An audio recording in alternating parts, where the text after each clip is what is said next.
भारतीय गुप्तचर प्रमुखलाई बोलाएर सौदाबाजी गरेपछि संसद विघटन गर्नुभएको हो भन्ने कुरा काठमाडौँवासी जनसमुदायले तपाईलाई भनिरहेका छन्। यसको जवाफ दिनुहोला। जननेता मदन भण्डारीको रात बेचेर कार्यकर्ता माथि ब्ल्याकमेल गर्नुभएको छ। त्यो भन्दा उहाँको विचारलाई विकास गरेर समाजवादी क्रान्ति तर्फ लाग्नुको सट्टा मदन भण्डारीले देश डुबाउने देखेको दलाल पुँजीवादलाई नै तपाईहरु त्यो दलाल पुँजीवादको भुइँ चढिरहनु भएको छ। पूरा प्रतिगमनको बाटो समाउनु भएको छ। प्रधानमन्त्रीज्यू, राष्ट्रपति महोदयज्यू, तपाईहरु मिल्नु भएको छ। हामीलाई खुसी लागेको छ। तपाईहरु मिलेको बखत मदन भण्डारीको हत्यालाई पत्ता लगाउनु भएको भए राम्रो हुन्थ्यो होला। हामीले लाल सलाम गर्थे होला, स्यालो गर्थे होला। तपाईले मिलेर देशलाई प्रतिगमनतर्फ धकेलिरहनु भएको छ। हाम्रो काठमाडौँवासी जनसमुदायले यही कुरा गरेका छन्। यो कार्यक्रमलाई भव्य र सभ्य बनाऊ र आज अन्तिमसम्म हामी वैचारिक हिसाबले स्पष्टता कायम गरेर यहाँबाट जानेछौँ भन्दै म आफ्नो सभापतित्व ग्रहण गर्छु र यो कार्यक्रमलाई हाम्रो पार्टीका जिल्ला कमिटीका कार्य सदस्य महेश्वर खोयालाई सञ्चालन गर्ने अनुमति दिन्छु। धन्यवाद। धन्यवाद कार्यक्रमका अध्यक्ष तथा हाम्रो पार्टीका काठमाडौँ जिल्ला सचिव कमरेडलाई। म यो कार्यक्रममा हाम्रो पार्टीका अर्को अध्यक्ष कमरेड आउँदै गर्नुभएको जानकारी पनि गराउँदै यस कार्यक्रममा उपस्थित हुनुभएका हाम्रो पार्टीका स्थायी कमिटीका सदस्य कमरेड घनश्याम भुषाललाई अतिथिको आसन ग्रहण गर्नु अनुरोध चाहन्छु। त्यसैगरी हाम्रो पार्टीका स्थायी कमिटीका सदस्य कमरेड लीलामणि पोखरेललाई पनि यस कार्यक्रम जनअनुमोदित हुन पुग्यो, जनताले अनुमोदन गर्यो। यो ठिक छ। तिमीहरूले गठबन्धन गरेर चुनाव लड्ने कुरा पनि ठिक छ र दुईटा मूलभूत कम्युनिस्ट पार्टीहरू, मूलभूत धाराको प्रतिनिधित्व गर्ने कम्युनिस्ट पार्टीहरू एकताबद्ध हुने कुरा पनि ठिक छ भनेर जनताले पनि अनुमोदन गर्यो, कार्यकर्ताले पनि अनुमोदन गर्यो। दशकौंदेखि एकअर्कामा बोलचालै नगर्ने नेता कार्यकर्ताहरू पनि चुनावी प्रचार अभियानको 10 दिनमा 10औं वर्ष पुराना घनिष्ठ कमरेड जस्तो गरिकन हामीले काम गर्यौं।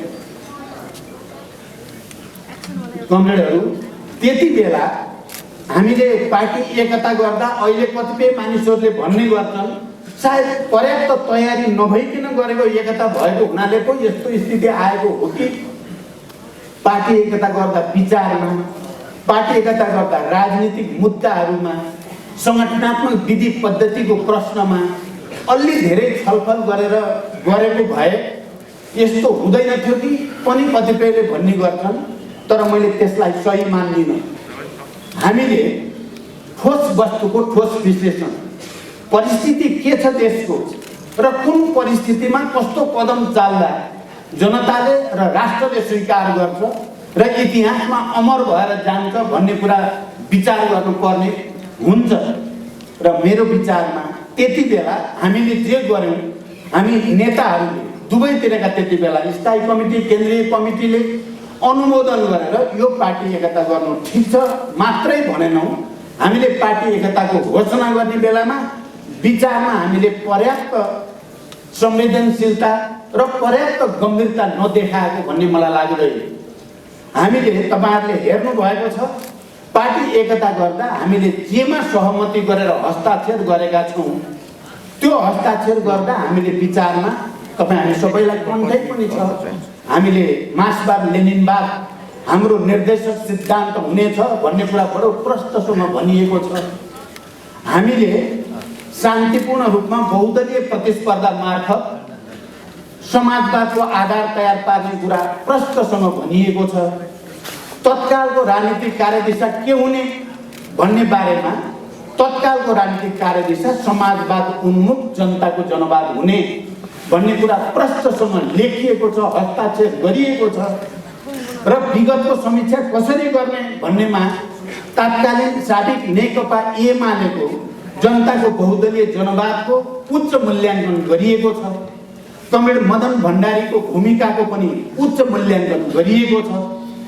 त्यसले नेपालको राजनीतिक परिवर्तनमा खेलेको भूमिकालाई स्वीकार गरिएको छ, आत्मसात गरिएको छ र मदन भण्डारी र जनताको बहुदलीय जनवादले सोभियत सङ्घको विघटन र दुनियाँभरि प्रतिक्रान्तिको हावा चलेको बेलामा नेपालमा कम्युनिस्ट आन्दोलनलाई लोकप्रिय बनाउन, जनव्यापी बनाउन महत्त्वपूर्ण भूमिका खेल्यो भनेर त्यसलाई स्वीकार गरिएको छ भने त्यसै गरी माओवादी आन्दोलन र 21औं शताब्दीमा जनवाद सम्बन्धी अवधारणाको पनि उच्च मूल्याङ्कन गरिएको छ। नेपालका सबै उत्पीडित वर्ग समुदायमा राजनीतिक जागरण ल्याउन माओवादी आन्दोलनले महत्त्वपूर्ण भूमिका खेल्यो र देशमा सङ्घीय लोकतान्त्रिक गणतन्त्रको आधार तयार पार्न माओवादी आन्दोलनले मुख्य भूमिका खेल्यो भन्नेमा कमरेड केपी ओलीले त्यति बेला हस्ताक्षर गर्नुभएको छ र मैले पनि हस्ताक्षर गरेको छु। त्यसपछि संयोजन समितिका कमरेड माधव नेपाल लगायतका नेताहरूले पनि त्यसलाई हामीले अनुमोदन गरेका छौँ। त्यसकारण यो आरोप कि हामीले विचारलाई ध्यानै नदिकन हतरपतरमा एकता गरेको हो कि भन्ने कुरा सत्य होइन। हामीले विचारमा स्पष्ट भएर, राजनीतिक कार्यदिशा स्पष्ट भएर, इतिहासको मूल्याङ्कन र समीक्षाको विषयमा पनि मूलभूत रूपमा हामीले स्पष्ट व्याख्या गरेर नै एकता गरेको हो र अगाडि जाने हाम्रो बाटो के हो भन्ने कुरामा बहुदलीयता, बहुदलीय प्रतिस्पर्धा, शान्तिपूर्ण प्रतिस्पर्धा, रुल अफ ल, आवधिक निर्वाचन र यो निर्वाचन मार्फतै सरकारको नेतृत्व लिने र अनि सामाजिक न्याय सहित समाजवादको आधार तयार पार्दै जनतालाई राहत दिँदै जनताका आवश्यकता र भावनालाई सम्मान गर्दै जाने भन्ने कुरामा नै कुनै दुविधा हाम्रो राजनीतिक प्रतिवेदनमा छैन र त्यो प्रतिवेदन तपाईँहरूले हेर्नु भएको छ। त्यो प्रतिवेदन सर्वसम्मत रूपमा पारित प्रतिवेदन हो, त्यहाँ कसैको विमति थिएन। जति बेला हामी दुईटै केन्द्रीय समितिका त्यति बेलाको संयुक्त अधिवेशन बस्यौँ, त्यो संयुक्त अधिवेशनमा सर्वसम्मत रूपले राजनीतिक प्रतिवेदन र सर्वसम्मत रूपले पार्टीको विधान पारित गरेर निर्वाचन आयोगमा लगेर त्यो प्रतिवेदन र त्यो विधान हामीले दर्ता गरिएको छ।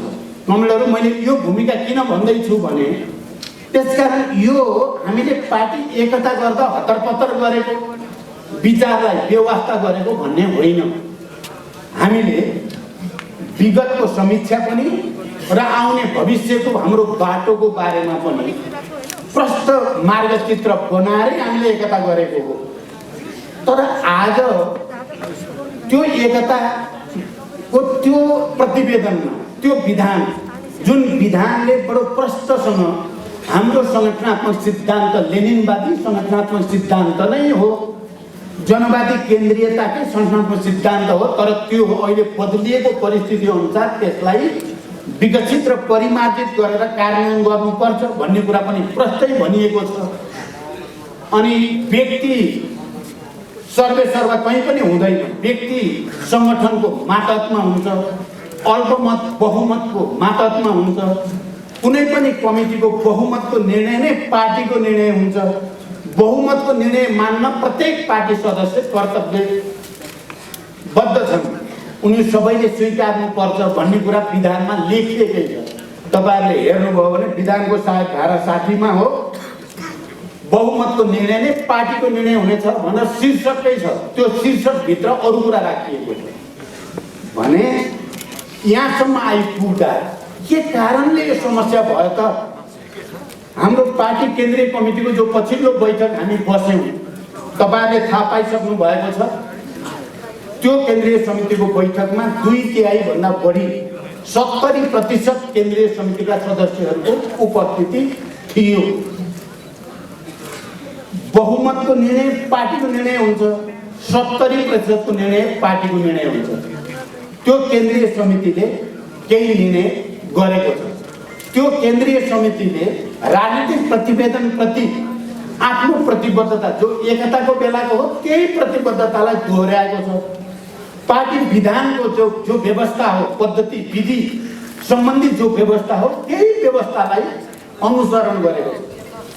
कमरेडहरू, तपाईँहरू कसैले हामीमाथि कमसेकम अहिले हामी दुईटा अध्यक्ष, कमरेड माधव कुमार नेपाल र म, र हामीले नेतृत्व गरेको केन्द्रीय समिति र तपाईँहरू सबै यो नै पार्टीको मूलधार हो।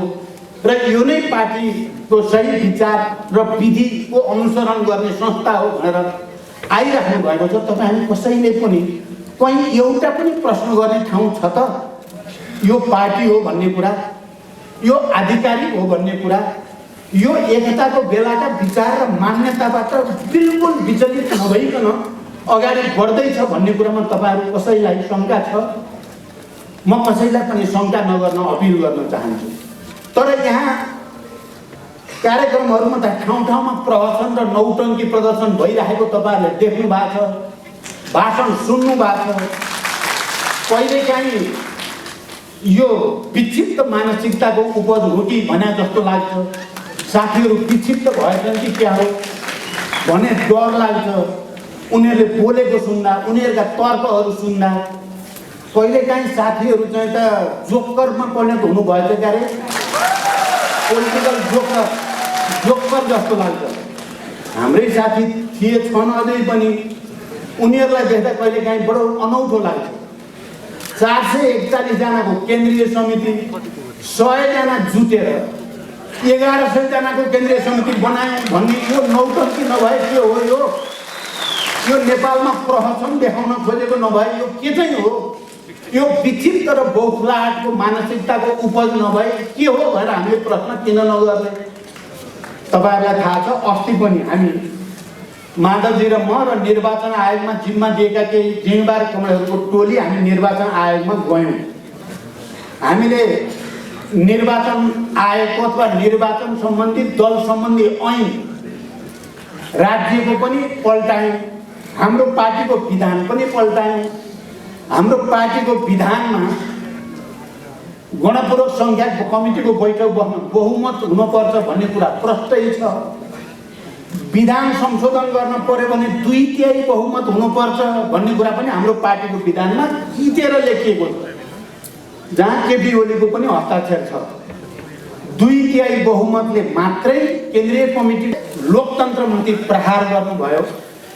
जब उहाँले हामी सबैले र नेपाली जनता, सार्वभौम नेपाली जनताले आफ्ना प्रतिनिधि मार्फत निर्माण गरेको संविधानमाथि आक्रमण गर्नुभयो, उहाँले लडाईँ हार्नुभयो। जति बेला विदेशीको इसारामा फेरि एकचोटि नेपाल राष्ट्रको अस्मितामाथि प्रहार गर्ने जमर्को गर्नुभयो, उहाँले लडाईँ हार्नुभयो। त्यसकारण मैले भनेको छु, इतिहासमा अब केपी ओलीले कलङ्कको टीका लाउनुभयो, यो मेटिँदैन, यो मेटिँदैन। यदि उहाँले मेट्न चाहने हो भने, तर त्यो चाहना हुने म कहीँ कतै देख्दिनँ। फेरि हो भने मैले ठुलो गल्ती गरेँ, यो संविधानमा हुँदै नभएको अधिकार प्रयोग गरे जस्तो नाटक गरेर मैले संसद विघटन गर्नु मेरो गल्ती हो भनेर पश्चाताप गरेर वक्तव्य दिनुभयो। सर्वोच्च अदालतमा सरी मैले गल्ती गरेको छु, मेरो पक्षमा फैसला नहोस् भनेर निवेदन दिनुभयो। पार्टीको अगाडि मैले फुटाउने गल्ती गरेँ, अब आइन्दा गर्दिनँ भन्नुभयो भने त्यो कलङ्कको टीका मेटिन सक्छ। तर तानाशाहहरू यस्ता हुँदैनन्, निरङ्कुश प्रवृत्तिका मान्छेहरू यस्ता हुँदैनन्। आफू ध्वस्त नहुँदा लोकतन्त्रमाथि प्रहार गर्नुभयो। जब उहाँले हामी सबैले र नेपाली जनता, सार्वभौम नेपाली जनताले आफ्ना प्रतिनिधि मार्फत निर्माण गरेको संविधानमाथि आक्रमण गर्नुभयो, उहाँले लडाईँ हार्नुभयो। जति बेला विदेशीको इसारामा फेरि एकचोटि नेपाल राष्ट्रको अस्मितामाथि प्रहार गर्ने जमर्को गर्नुभयो, उहाँले लडाईँ हार्नुभयो। त्यसकारण मैले भनेको छु, इतिहासमा अब केपी ओलीले कलङ्कको टीका लाउनुभयो, यो मेटिँदैन, यो मेटिँदैन। यदि उहाँले मेट्न चाहने हो भने, तर त्यो चाहना हुने म कहीँ कतै देख्दिनँ। फेरि हो भने मैले ठुलो गल्ती गरेँ, यो संविधानमा हुँदै नभएको अधिकार प्रयोग गरे जस्तो नाटक गरेर मैले संसद विघटन गर्नु मेरो गल्ती हो भनेर पश्चाताप गरेर वक्तव्य दिनुभयो। सर्वोच्च अदालतमा सरी मैले गल्ती गरेको छु, मेरो पक्षमा फैसला नहोस् भनेर निवेदन दिनुभयो। पार्टीको अगाडि मैले फुटाउने गल्ती गरेँ, अब आइन्दा गर्दिनँ भन्नुभयो भने त्यो कलङ्कको टीका मेटिन सक्छ। तर तानाशाहहरू यस्ता हुँदैनन्, निरङ्कुश प्रवृत्तिका मान्छेहरू यस्ता हुँदैनन्। आफू ध्वस्त नहुँदा लोकतन्त्रमाथि प्रहार गर्नुभयो। जब उहाँले हामी सबैले र नेपाली जनता सार्वभौम नेपाली जनताले आफ्ना प्रतिनिधि मार्फत निर्माण गरेको संविधानमाथि आक्रमण गर्नुभयो, उहाँले लडाईँ हार्नुभयो। जति बेला विदेशीको इसारामा फेरि एकचोटि नेपाल राष्ट्रको अस्मितामाथि प्रहार गर्ने जमर्को गर्नुभयो, उहाँले लडाईँ हार्नुभयो। त्यसकारण मैले भनेको छु इतिहासमा अब केपी ओलीले कलङ्कको टीका लाउनु भयो, यो मेटिँदैन, यो मेटिँदैन। यदि उहाँले मेट्न चाहने हो भने, तर त्यो चाहना हुने म कहीँ कतै देख्दिनँ। फेरि हो भने मैले ठुलो गल्ती गरेँ, यो संविधानमा हुँदै नभएको अधिकार प्रयोग गरे जस्तो नाटक गरेर मैले संसद विघटन गर्नु मेरो गल्ती हो भनेर पश्चाताप गरेर वक्तव्य दिनुभयो। सर्वोच्च अदालतमा सरी मैले गल्ती गरेको छु, मेरो पक्षमा फैसला नहोस् भनेर निवेदन दिनुभयो। पार्टीको अगाडि मैले फुटाउने गल्ती गरेँ, अब आइन्दा गर्दिनँ भन्नुभयो भने त्यो कलङ्कको टीका मेटिन सक्छ। तर तानाशाहहरू यस्ता हुँदैनन्, निरङ्कुश प्रवृत्तिका मान्छेहरू यस्ता हुँदैनन्। आफू ध्वस्त नहुने स्थिति के हुन्छ भन्ने कुरा इतिहासमा पटक पटक दुनियाँमा देखिएको छ र पछिल्लो पटक नेपालमा पनि नेपाली जनताले तपाईहरूले राम्रैसँग देखाएको कुरा हो। यदि अब यो फेरि निरङ्कुश हुन भूत सवार भएपछि, तानाशाही हुन भूत सवार भएपछि मान्छेले आफूतिर नफर्किने, आफ्नो आत्मालोचना नगर्ने, समीक्षा नगर्ने, जनतालाई नदेख्ने, आफूलाई अगाडि ल्याउने मान्छेहरूलाई शत्रु जस्तो देख्ने हुँदो रहेछ र आफू ध्वस्त नहुँदासम्म न्यु खोज्या खोजे गर्ने हुँदो रहेछ। केपीजी पनि अब यो कमिलाको प्वाख उम्रेपछि सिद्धिन्छ भन्छन्, उहाँको कमिलाको प्वाख उम्रेको देखाएको छु मैले। उहाँको धेरै महिना जानेवाला छैन, नेपाली जनताले छोड्नेवाला छैनन्, हामी छोड्नेवाला छैनौँ। उहाँ गणतन्त्र विरोधी हो भन्दैमा नेपाली जनता गणतन्त्र विरोधी होइनन्, पार्टीका सबै नेता कार्यकर्ता गणतन्त्र विरोधी होइन। उहाँ गणतन्त्र विरोधी हो भन्ने हामीलाई थाहा छ, नेपाली जनतालाई थाहा छ। सच्चिए होलान् कि सच्चिएलान् कि भन्ठानेको त के को हुन्थ्यो, कुकुरको पुच्छ। जति तेल लाए पनि बाङ्गाको बाङ्गै भयो। हामीले त कम तेल त लाइएन, सबभन्दा बढी तेल त मैले लाएँ होला यो 3 वर्ष। जे भन्छन् मानिदिँदाखेरि राम्रो हुन्छ कि भन्दै मान्दै 4 सालदेखि 3 पटक उहाँले पार्टी फुटाउन खोज्नुभयो। 3 पटक हामीले जोगायौँ क्या, झुकेर जोगाएको थियो, लडेर जोगाएको भन्दिनँ, अब बल्ल लड्न थालियो। पहिलोचोटि अध्यादेश ल्याएर पार्टी फुटाउन खोज्नुभयो। हामीले खबर लोकतन्त्रप्रति, राष्ट्रप्रति, जनताप्रति जवाफदेही अलिकति पनि भएको भए सचिवालयमा बहुमत छैन उहाँको, स्थायी समितिमा 2/3 बहुमत उहाँको विरुद्ध छ, केन्द्रीय समितिको 2/3 बहुमत उहाँको विरुद्ध छ, सांसदहरूको बहुमत उहाँको विरुद्ध भइसकेपछि त म भए त हेर्नु देख्ने बित्तिकै राजीनामा दिइहाल्छु। त्यो लोकतन्त्रको हितमा हुन्थ्यो, त्यो राष्ट्रको हितमा हुन्थ्यो। तर उहाँ त पहिला नि भन्नुहुन्थ्यो मैले छोड्नु पर्यो भने खुसी भाँचेर छोड्छु।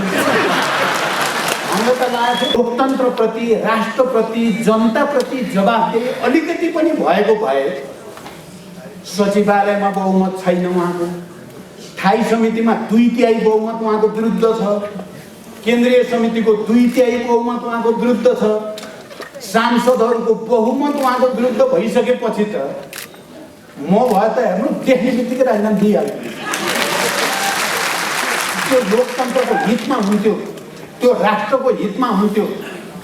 तर उहाँ त पहिला नि भन्नुहुन्थ्यो मैले छोड्नु पर्यो भने खुसी भाँचेर छोड्छु।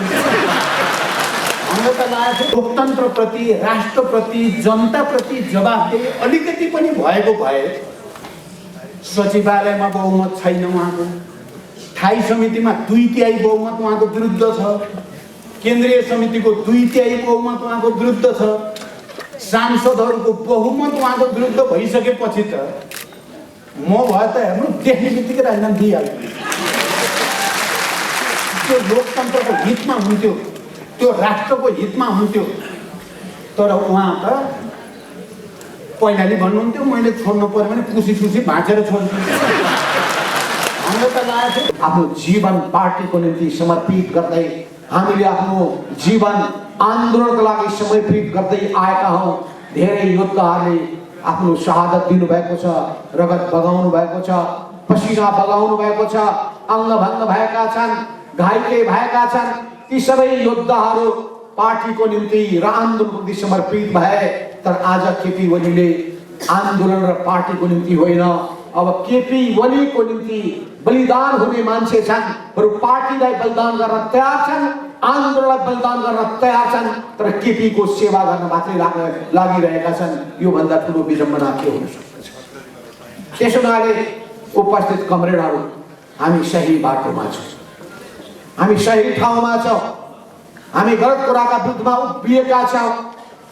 त्यसैले हामीले यो सही कुरा लिएर कार्यकर्ता पङ्क्तिमा जानु पर्दछ, पार्टी सदस्यहरूको माझमा जानु पर्दछ, जनताको बीचमा जानु पर्दछ। अहिले हाम्रो सामुमा दुईटा ठुला कुराहरू छन्। एकातर्फ पार्टी चोइट्याउने काम गरेको हुनाले उनीहरूका पछि मानिसहरू नलागुन्, भ्रममा कोही नपरुन् भनेर सबै सत्य तथ्यहरू बताउन सक्नु पर्दछ। उहाँले फैलाइएका भ्रमहरू चिर्न सक्नु पर्दछ। पार्टीलाई जोगाउने हो, पार्टीलाई सशक्त बनाउने हो, पार्टीलाई धारिलो बनाउने हो, पार्टीलाई गतिशील बनाउने हो र पार्टीलाई परिवर्तनको संवाहको रूपमा उभ्याउने हो। यो पहिलो जिम्मेवारी हाम्रो काँधमा छ। तर अहिलेको निम्ति तात्कालिक जिम्मेवारी के छ भने अहिले संविधानमाथि हमला गरिएको छ, संविधानको प्रावधानलाई उल्लङ्घन गरिएको छ, संविधानका मूल्य र मान्यतालाई ठुलो आघात गरिएको छ र गैर संवैधानिक कदम चालिएको छ। यसलाई भन्न सकिन्छ।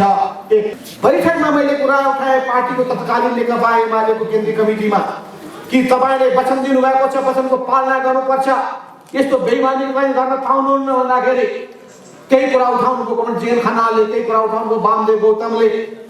तर उहाँले भन्नु मैले वचन दिएकै छैन। अब हेर्नु यति झुटो बोल्ने मान्छे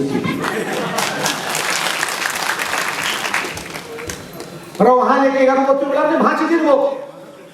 त्यो बेलामा बडो प्रचण्ड प्रधानमन्त्री हुनुभएको भए पूर्व माओवादी र एमाले दुईटैको सरकार रहने थियो, वामपन्थी सरकार हुने थियो, वामपन्थी सरकारले चुनाव गराउने थियो।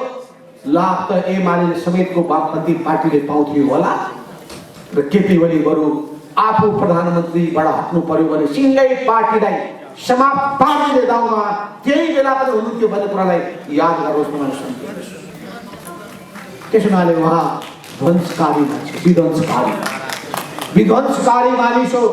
उहाँ विध्वंस मात्रै मन पराउनुहुन्छ, उहाँलाई रचनात्मकतासित कुनै मतलब छैन, उहाँलाई बनाउनेसँग मतलब छैन, उहाँलाई बिगार्ने र भत्काउने कुरासँग मात्रै मतलब छ। किनभने उहाँले कहिले बनाउनु पनि भएको छैन। नबनाउने मान्छेले बिगार्न भएको सोच छ कि? पार्टी बनाउनु भएको छ उहाँले, पार्टी बनाउनु भएको छ उहाँले। झापा काट्दा झापाको पार्टीको मा समस्या खडा गर्नुभयो। गोके कालमा उहाँ जेलमा हुनुभयो अनि जेलमा समस्या खडा गर्नुभयो अनि 44 सालमा जेलबाट छुटेर आउनुभयो। आएदेखि नै हैरानी पार्न थाल्नुभयो अनि त्यसपछि फेरि मदन भण्डारीको निधन भइसकेपछि त गुट नै चलाउन थाल्नुभयो अनि पार्टीको समस्या खडा भयो। त्यही बेलामा वामदेव कमरेडसँग वार्ता किन गर्नै हुँदैन भन्दै त्यहाँ आक्रोश पोख्नुभयो। फेरि दुईटै तत्कालीन विभाजित भएको माले अनि एमालेलाई मिलाउने फेरि प्रयत्न हुँदाखेरि ल्याउनै हुँदैन भनेर विरोध गर्नुभयो। यस्तो मानिस हो केपी ओली। त्यसपश्चात गणतन्त्रको निम्ति आन्दोलनमा उत्रिने कुरा गर्दाखेरि बैलगाडाको सिद्धान्तको प्रतिपादन गर्ने मान्छे उहाँ नै हो। बैलगाडाको सिद्धान्त प्रतिपादन गर्ने मान्छे उहाँ नै हो। बैलगाडा चढेर वासिङटन पुग्न सकिँदैन, त्यसै गरी आन्दोलन गरेर गणतन्त्र ल्याउन सकिँदैन भन्ने मान्छे अरू कोही होइनन्, केपी बा हो। केपी मैले पनि बा नै भन्थेँ, म त पर्लान् कि नभए म माथि पनि आक्रोश पर्दैन। त्यसो हुनाले वास्तवमा तपाईँ हेर्दै जानुहोस्, एक एक कुरालाई हेर्दै जानुहोस्। पछिल्लो समयमा पनि गणतन्त्रको पक्षमा त हुनु भएन उहाँ संघीयताको पनि पक्षमा हुनु भएन अनि संघीयताको पक्षमा त हुनु भएन समावेशिताको पनि पक्षमा हुनु भएन। त्यस हुनाले संविधानको मूल मर्मको उहाँ पक्षमा कहिले पनि हुनु भएन, यसको विरोधी हुनु भएन।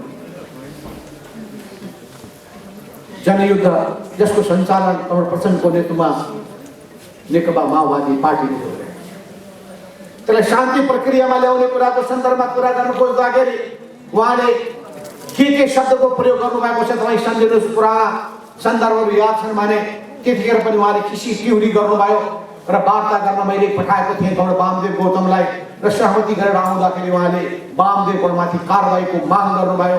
माग गर्दाखेरि मैले भने वामदेव गौडलाई मैले पठाएको छु, यसको जिम्मेवारी मेरो हो, कुनै कारबाही हुँदैन। त्यसो उहाँले कुनै रचनात्मकता, उहाँले सृजनात्मकता देखाउनु भएको छैन। ध्वंसको उहाँ प्रतीक हुनुहुन्छ, विध्वंसको उहाँ प्रतीक हुनुहुन्छ, उहाँ विघटनको प्रतीक हुनुहुन्छ, अनेकताको प्रतीक हुनुहुन्छ। त्यस हुनाले उहाँले सकारात्मक कुनै भूमिका निर्वाह गर्नु भएको छैन र उहाँहरू आशा पनि गर्न सकिँदैन। तपाईँहरूलाई थाहा छ यस्ता धेरै समस्याहरू हामी बुझ्यौँ। प्रणव प्रचण्डले धेरै बताइ पनि सक्नु भएको छ कि कसरी पार्टी विभाजन गर्नका लागि अध्यादेश उहाँले ल्याउनु, कसरी अर्को पार्टीलाई फोडेर त्यसका मानिसहरूलाई आफ्नो पक्षमा ल्याउनका लागि उहाँले प्रयत्न गर्नुभयो। हुँदा बन्दिवासमा मान्छे पठाएर अपहरण गरेर यहाँ काठमाडौँमा ल्याउनु भयो र यसले हामी सबैको सुनिन्छ। तपाईँलाई यो पनि थाहा छ होला कि कसरी उहाँले संवैधानिक निकाय आफ्नो कन्ट्रोलमा पार्नका लागि संवैधानिक परिषदलाई उहाँको सम्बन्धी कतिपय प्रावधानलाई संशोधन गर्नका लागि अध्यादेश ल्याउनु भयो र त्यो अध्यादेश ल्याइसकेपछि त्यसको विरुद्धमा पार्टीको बैठक बस्यो। अनि बैठक बस्दाखेरि उहाँले अनि हामीले यसलाई काउन्टर गर्नका लागि विशेष अधिवेशनको माग गरेर राष्ट्रपति कार्यालयमा हामीले 1/4 भन्दा बढी सदस्यहरूको हस्ताक्षर सहित कागज पठायौँ। त्यसको दर्ता राष्ट्रपति कार्यालयले गर्नुपर्ने थियो, दर्ता गरेन र त्यो पनि वास्तवमा बहुत अनिश्चित बेठिक काम पनि गरियो। एकातिर त्यो भयो भने अर्कोतर्फ बैठकमा उहाँले भन्नुभयो कि अध्यादेश म फिर्ता लिन्छु, त्यो राष्ट्रपति कार्यालयमा पठाएको कागज पनि फिर्ता लिनुहोस्, दुईटै फिर्ता गरौँ। र मैले कुनै पनि नियुक्ति गरेको छैन भनेर पार्टीमा भन्नुभयो। तर उहाँ बेइमान हुनुहुँदो रहेछ, झुटो बोल्नुभयो, कमिटीलाई पटक पटक ढाँट्नुभयो। उहाँ ढटुवा पनि हो, उहाँ झुटो बोल्ने मान्छे पनि हो, उहाँ इमान्दारीमा नामको चिज छैन। त्यस हुनाले इमान्दारितासित केपी ओलीको कुनै साइनो छैन। उहाँ बेइमानीको प्रतीक हो, जाल झेलको प्रतीक हो। त्यस हुनाले यस्ता जाली झेली कम्युनिस्ट आन्दोलनमा आइदिए यही हाम्रो निम्ति सबभन्दा ठुलो टाउको दुखाइको विषय। संसारमा यस्तो भएको छ मानिसलाई ल्याइन्छ चाहिँ मान्छे घाँडो भइदिने गर्दछ। तपाईँले यस्ता पात्रहरू देख्नु भएको हो। अहिले यस्तै पात्र चाहिँ हाम्रो देशको राजनीतिमा आए, ठुलो पदमा पुगे र त्यो पदको दुरुपयोग गरेर सिङ्गो देशलाई नै एउटा ठुलो खाडलमा जान खोजिरहेका छन्, सङ्कटमा पुर्याउने काम गरिरहेका छन्। त्यसो हुनाले यो सङ्कटबाट मुक्त गर्नका लागि अब हामीले अगाडि बढ्नुपर्दछ। यस अर्थमा अगाडि बढ्नका लागि पहिलो कुरा के हो भने पार्टी कार्यकर्ताहरूले पार्टी निर्माणको सवाललाई केन्द्रबिन्दुमा राख्नुहोस्। कम्युनिस्ट पार्टीको निर्माण गर्ने जिम्मेवारी हाम्रो हातमा छ र कम्युनिस्ट पार्टी निर्माण गर्नका लागि यही मूल पार्टी हो, यसमा कुनै दुविधा नराख्नुहोस्। कि निर्वाचन आयोगमा हामीले अहिले पनि चिठी पठाएका छौँ। भर्खर तपाईँले देख्नुभयो त्यो चिठीमा हामीले आधिकारिक ढङ्गले फेरि जवाब लेखेर पठाएका छौँ र त्यसमा निर्वाचन आयोगमा छलफल गर्दाखेरि त्यहाँ के लेखिएको छ भने हामीले पठाएको विधान, जुन विधान त्यहाँ बुझाइएको छ यसमा के लेखिएको छ भने 441 को 2/3 विधान संशोधन गरे भने मात्रै त्यसलाई मानिन्छ भनेर लेखेको छ। 2/3 को त कुरा छोड्नुहोस्, केपी ओलीसँग 1/3 पनि मान्छे छैनन्। जम्मा जम्मी सङ्ख्या 118 जना छ। जम्मा जम्मी सङ्ख्या 118, त्यो 118 मध्ये पनि म सुन्दैछु 10 जना फेरि फर्किसकेका छन्। अब 108 कुन दिन फेरि घटेर अन्ठानले पुग्न बेर छैन। अनि सुक्दै गएर केटीहरूले के गर्छन् भने अनि कम्युनिस्ट पार्टीका मान्छे होइनन्, सडकमा फेला परेका सबैलाई ल्याउनेछन्। ल्याइसकेपछि त्यो पार्टी के हुनेछ भने सडक छाप पार्टी होइन, सडकको धुलो छाप पार्टी हुनेछ। उहाँले यो पार्टीको 441 जनाको केन्द्रीय कमिटीलाई सडक छापको आरोप लगाउनु भयो। अनि यो पार्टीको 45 जनाको स्थायी कमिटीलाई उहाँले हुल्लडबाजहरूको जमात भन्नुभयो र यसको 9 जनाको सचिवालयलाई जसलाई उहाँले कोर अफ द लिडरसिप भन्ने गर्नुहुन्थ्यो आफ्नै मुखले त्यसलाई बाहुबलीहरूको कमिटी भन्नुभयो। उहाँले यसरी कमिटीको अपमान गर्नुभयो। कमिटीको अपमान गर्ने, कमिटीको मर्यादालाई र कमिटीका सदस्यहरूको मर्यादाको रक्षा गर्ने कुरा त परको कुरा, त्यसलाई अपमानित गर्ने गर्नुभयो। त्यसको महत्त्वलाई उहाँले अब मूल्याङ्कन गर्नुभयो। कुनै पनि विषयमा उहाँ बैठक बस्न तयार हुनु भएन, चाहे त्यो जनतासँग सरकार आफ्नो विषय किन नहोस्। कोरोना-19 को बारेमा, कोभिड-19 को बारेमा छलफल गर्नका लागि चिठी लेखेर दिनु पर्यो, त्यही पनि बैठक तयार हुनु भएन। भ्रष्टाचारको बारेमा बैठक बसौँ, छलफल गरौँ, यसलाई कसरी नियन्त्रण गर्न सकिन्छ, सुशासनको कसरी प्रत्याभूति गर्न सकिन्छ, छलफल गरौँ, त्यसको निम्ति उहाँ तयार हुनु भएन। अनि उहाँसँग हामीले धेरैचोटि भन्यौँ कि हाम्रो कामहरू कतिका साथ बढ्न सकेका छैनन्, त्यसको निम्ति बैठक गरौँ, त्यो पनि तयार हुनु भएन। अनि अनेक देशहरूसँग भएको सम्झौताको बारेमा छलफल गरौँ, त्यसको निम्ति पनि उहाँ सहज रूपमा कहिले तयार हुनु भएन।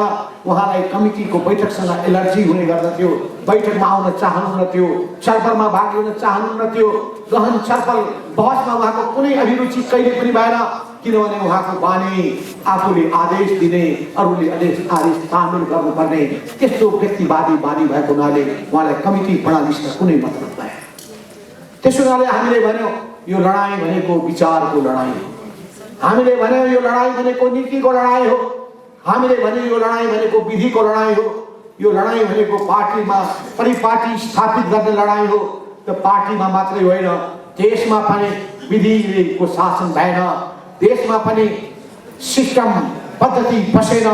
यसैको निम्ति हामीले सङ्घर्ष गर्दै आयौँ। देशमा सुशासनको निम्ति, जनसरोकारका विषयमा लाग्नका निम्ति, समाजवादको नेपाली नमुना के हुन सक्छ त्यसमा छलफल गर्नका निम्ति हामीले अवलम्बन गरेको आर्थिक नीति ठिक छ कि छैन बहस गर्नका निम्ति हामीले कुरा उठायौँ कि हाम्रा अहिलेसम्मका कामले साँच्चै नेपालमा समाजवाद आउँछ कि आउँदैन, यो समाजवादको मान्यता लागू हुन्छ कि हुँदैन, सामाजिक न्यायलाई हामी लागू गर्न सक्छौँ कि सक्दैनौँ, यी सबै कुराहरूको सन्दर्भमा हामीले छलफल गरौँ भन्दाखेरि उहाँ छलफल गर्न कहिले पनि मान्नु भएन र पार्टीमा यी सबै समस्याहरू बढेर गए। उहाँलाई पार्टी नै घाँडो भयो। अनि त्यसपछि न बाँस रहन्छ न बाँसुरी बाँच्छ भन्दै उहाँले बाँसै भत्काइदिनु भयो, पार्टी नै भत्काइदिनु भयो। घरमा समस्या भयो भने घरै जलाइदिनु भयो। उहाँ त्यस्तो किसिमको विध्वंसकारी मानिस। त्यसो हुनाले कमरेडहरू, यस्तो व्यक्ति जसले संविधानमाथि आक्रमण गर्न सक्दछ, गैर संवैधानिक कदम चाल्न सक्दछ, पार्टीको विधानको उल्लङ्घन गर्छ, पार्टीको निर्णयको पालन गर्दैन, त्यस्ता व्यक्तिलाई हामीले अनुशासनहीन कारबाही गरेर पार्टीको 295 हस्ताक्षर सहितको निवेदन छ निर्वाचन आयोगमा र समर्थन 315 भन्दा बढीको छ, 72% भन्दा बढीको समर्थन अहिले हामीसँग छ। केपी ओलीसँग त 108 भने फेरि तपाईँलाई थाहा छ गायत्री मन्त्र पढ्दाखेरि 108 पुग्ला। गायत्री होइन, त्यो त ध्वंसको मन्त्र पढ्ने हो, विध्वंसको दिशामा जाने हो, राम्रो दिशामा जाने हो। त्यसो हुनाले उहाँसँग सामान्य कार्यकर्ता, असल कार्यकर्ताहरूको कम्ती अत्यन्तै थोरै छ। कोही हुनुहुन्छ भने म यहीँबाट आह्वान गर्न चाहन्छु, त्यो भ्रमबाट मुक्त हुनुहोस्, केपी ओलीको भ्रमबाट मुक्त हुनुहोस्। उहाँमा कम्युनिस्ट नामको चरित्र छैन, उहाँमा लोकतन्त्रवादीको कुनै चरित्र छैन, लोकतान्त्रिक संस्कार छैन, कम्युनिस्ट संस्कार छैन, त्यो उहाँमा रचनात्मकता सृजनात्मकता छैन, उहाँमा ध्वंसात्मकता छ। त्यस हुनाले उहाँको भ्रमबाट मुक्त हुनुहोस्। आउनु